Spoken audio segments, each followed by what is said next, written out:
வணக்கம் ஸ்டூடெண்ட்ஸ். இன்னைக்கு நாம ஒரு ரொம்ப இன்ட்ரெஸ்டிங்கான கெமிஸ்ட்ரி பசலை சால்வ் பண்ண போறோம். எப்நார்மல் மோலார் மாசஸ். பேர் கேட்க கொஞ்சம் இன்டிமிடேட்டிங்கா இருந்தாலும் கான்செப்ட் உண்மையில ரொம்ப சிம்பிள் அண்ட் இன்ட்ரெஸ்டிங். சரிங்க, வாங்க உள்ள போலாம். நீங்க எப்பவாவது இதை யோசிச்சிருக்கீங்களா? நம்ம காலிகேட்டிவ் ப்ராப்பர்ட்டிஸ் ஃபார்முலாஸ் வச்சு பார்த்தா ஒரு 1 மோலார் சால்ட் சொல்யூஷனோட ஃப்ரீசிங் பாயிண்ட் -1.86 °C தான் இருக்கணும். ஆனா உண்மையில அது -3.72 °C தான் ஃப்ரீஸ் ஆகுது. அப்போ இங்க என்ன நடக்குது? நம்ம படிச்ச தியோரி தப்பா, இல்ல வேற ஏதாவது மிஸ்ட்ரி இங்க ஒளிஞ்சிருக்கா? கவலைப்படாதீங்க, இந்த மிஸ்ட்ரிய நம்ம ஸ்டெப் பை ஸ்டெப்பா சால்வ் பண்ணிடலாம். முதல்ல கால்குலேஷன் ஏதாவது தப்பா போச்சான்னு பாப்போம். அதுக்கப்புறம் உண்மையான பார்ட்டிகல் கவுண்ட் என்னன்னு கண்டுபிடிப்போம். மாலிக்யூல்ஸ் எப்படி உடையுது இல்லனா ஒன்னு சேருதுன்னு பேசுவோம். அப்புறம் எல்லாத்தையும் சரி செய்யற ஒரு கரெக்ஷன் ஃபேக்டரா பாப்போம். கடைசியா இந்த எரர் ஏன் ரியல் வேர்ல்ட்ல ரொம்ப முக்கியம்னு புரிஞ்சுப்போம். ஆல்ரைட், நம்ம முதல் செக்ஷனுக்கு வருவோம். அ கால்குலேஷன் கான் ராங். நாம பார்த்த அந்த ஃப்ரீசிங் பாயிண்ட் டிஃபரன்ஸ் உண்மையிலேயே ஒரு எரர் கிடையாது. அது ஒரு க்ளூ. அது சொல்யூஷனுக்குள்ள இன்னும் ஆழமா ஏதோ நடக்குது நமக்கு சொல்ற ஒரு க்ளூ. நம்மளுக்கு ஆல்ரெடிவே தெரிஞ்ச ஒரு பேசிக் கான்செப்ட்ல இருந்து ஸ்டார்ட் பண்ணலாம். காலிகேட்டிவ் ப்ராப்பர்ட்டிஸ், அது ஃப்ரீசிங் பாயிண்ட் டிப்ரெஷனா இருக்கட்டும் இல்லனா பாய்லிங் பாயிண்ட் எலிவேஷனா இருக்கட்டும், எப்பவுமே சொல்யூஷன்ல இருக்கிற சொல்யூட் பார்ட்டிகல்ஸோட நம்பரை மட்டும்தான் டிபெண்ட் பண்ணியிருக்கும். அந்த பார்ட்டிகல்ஸோட ஐடென்டிட்டியா, அதாவது அது என்ன பார்ட்டிகல்னா அது பொருட்படுத்தாது. அப்போ அந்த டிஸ்கிரிபன்சிக்கு காரணம் என்னன்னா, நம்ம யூஸ் பண்ற ஸ்டாண்டர்ட் ஃபார்முலாஸ்ல ஒரு அசம்ஷன் ஒளிஞ்சிருக்கு. நம்ம எப்பவுமே என்ன நினைச்சிட்டு கால்குலேட் பண்றோம்னா, ஒரு மாலிக்யூல் சொல்யூட்டை ஆட் பண்ணா சொல்யூஷன்ல கரெக்டா ஒரு பார்ட்டிகல் தான் கிடைக்கும்னு நினைக்கிறோம். ஆனா ஒருவேளை அந்த அசம்ஷன் தப்பா இருந்தா, ஒருவேளை சொல்யூஷன்ல இருக்கிற ஆக்சுவல் பார்ட்டிகல்ஸோட கவுண்ட் நம்ம நினைக்கிறத விட வேறையா இருந்தா என்ன ஆகும்? இந்த கேள்விதான் நம்ம பசிலோட கீ. அந்த கேள்விக்கு பதில் சொல்லணும்னா நம்ம அந்த ரியல் பார்ட்டிகல் கவுண்ட்டை தெரிஞ்சுக்கணும். இதை சிம்பிளா புரிஞ்சிக்க வாங்க ஒரு சின்ன அனாலஜியோட எக்ஸ்ப்ளோர் பண்ணலாம். ஒரு பெரிய கான்ஃபரன்ஸ் நடக்குதுன்னு இமேஜின் பண்ணிக்கோங்க. அங்க 100 அட்டெண்டீஸ் வருவாங்கன்னு நம்ம எக்ஸ்பெக்ட் பண்றோம். ரொம்ப சிம்பிளான ஒரு செட்டப். இப்போ சினாரியோ ஏ வா பாப்போம். நம்ம 100 அட்டெண்டீஸ்க்கு பில் பண்றோம். ஆனா அவங்க உள்ள வந்ததுக்கப்புறம் ஒவ்வொரு அட்டெண்டியும் 2 யூனிட்ஸா பிரிஞ்சிடுறாங்க. சொல்லணும்னா அவங்களோட ப்ரொஃபஷனல் ஐடென்டிட்டி அண்ட் பர்சனல் ஐடென்டிட்டின்னு வச்சுக்கலாம். இப்போ நம்ம கவுண்ட் பண்ணா நம்ம கிட்ட 200 யூனிட்ஸ் இருக்கு.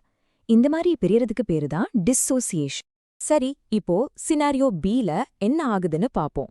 இங்க 2 அட்டெண்டீஸ் சேர்ந்து ஒரு கப்பலை ஃபார்ம் பண்ணி ஒரே யூனிட்டா ரெஜிஸ்டர் பண்றாங்க. நம்ம 100 பேரை எக்ஸ்பெக்ட் பண்ணோம். ஆனா ரெஜிஸ்டர்ட் யூனிட்ஸை கவுண்ட் பண்ணா வெறும் 50 தான் இருக்கு. இந்த மாதிரி ஒன்னு சேர்றதுக்கு பேர் தான் அசோசியேஷன். சோ இங்க ரொம்ப முக்கியமான பாயிண்ட் என்னன்னா, அந்த கான்ஃபரன்ஸோட ஒரு ப்ராப்பர்ட்டி. உதாரணத்துக்கு எவ்ளோ சாப்பாடு தேவைப்படுங்கிறது அந்த ரூம்ல இருக்கிற ஃபைனல் யூனிட்ஸோட கவுண்ட்டை தான் டிபெண்ட் பண்ணும். நம்ம முதல்ல எவ்ளோ பேரை இன்வைட் பண்ணோங்கிறத பொறுத்து இல்ல. எக்ஸலண்ட். இப்போ இந்த அனாலஜிய உண்மையான மாலிக்யூல்ஸோட கனெக்ட் பண்ணலாம். வாங்க நம்ம 3வது செக்ஷனுக்கு போலாம். Molecules breaking versus teaming up. இந்த ஸ்லைட்ல இந்த 2 ப்ராசஸும் தெளிவா கொடுத்திருக்கு.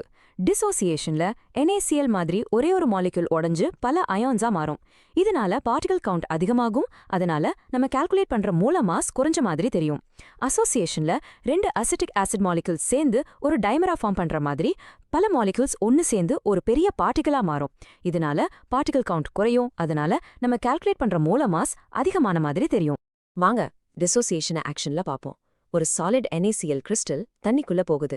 உடனே வாட்டர் மாலிக்யூல்ஸ் அந்த Na+ அண்ட் Cl- அயான்ஸை சுத்தி வளைச்சுக்குது. அப்புறம் அந்த அயான்ஸை பிரிச்சு எடுத்துருது. சோ ஃபைனல் ரிசல்ட் என்ன? ஒரு NaCl யூனிட் இப்போ சொல்யூஷன்ல 2 தனித்தனி பார்ட்டிகல்ஸா மாறிடுச்சு. ஓகே, நம்ம ஆரம்பத்துல பார்த்த மிஸ்ட்ரியோட சொல்யூஷன் கிட்ட நெருங்கிட்டோம்.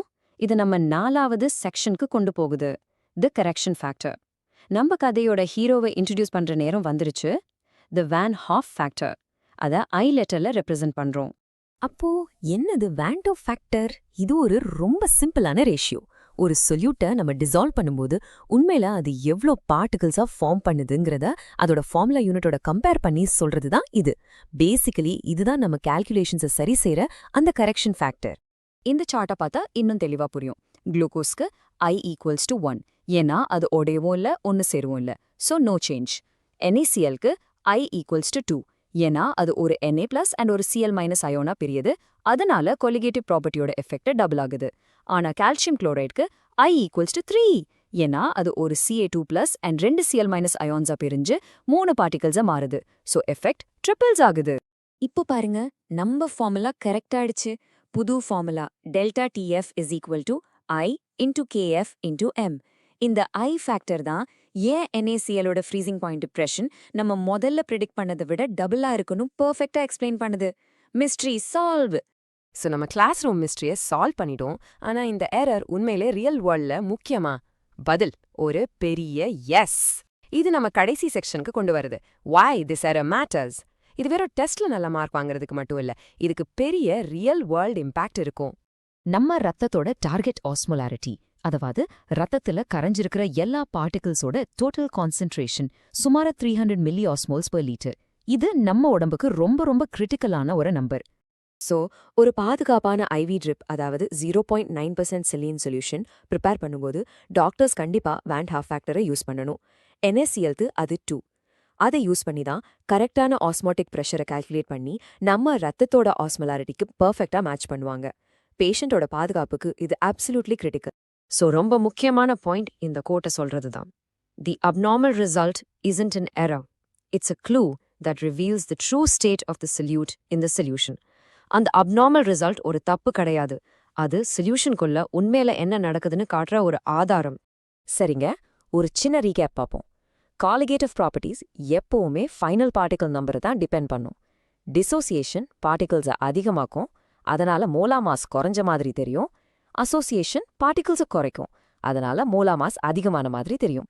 த வேண்ட் ஹாஃப் ஃபேக்டர் ஐ நம்ம கால்குலேஷன்ஸா கரெக்ட் பண்ணுது. அண்ட் இந்த முழு கான்செப்டும் மெடிக்கல் சாலின் சொல்யூஷன்ஸ் மாதிரி உயிர் காக்கும் அப்ளிகேஷன்ஸ்க்கு ரொம்ப முக்கியம். ஸோ அடுத்த தடவை உங்க கால்குலேஷன் ஏதாவது தப்பா தெரிஞ்சா அது ஒரு மிஸ்டேக்னு நினைக்கிறதுக்கு பதிலா நீங்க உங்களையே கேப்பீங்களா, இது என்ன ஆழமான கெமிக்கல் கதையா நம்ம கிட்ட சொல்ல முயற்சி பண்ணுது? பார்த்ததுக்கு ரொம்ப நன்றி.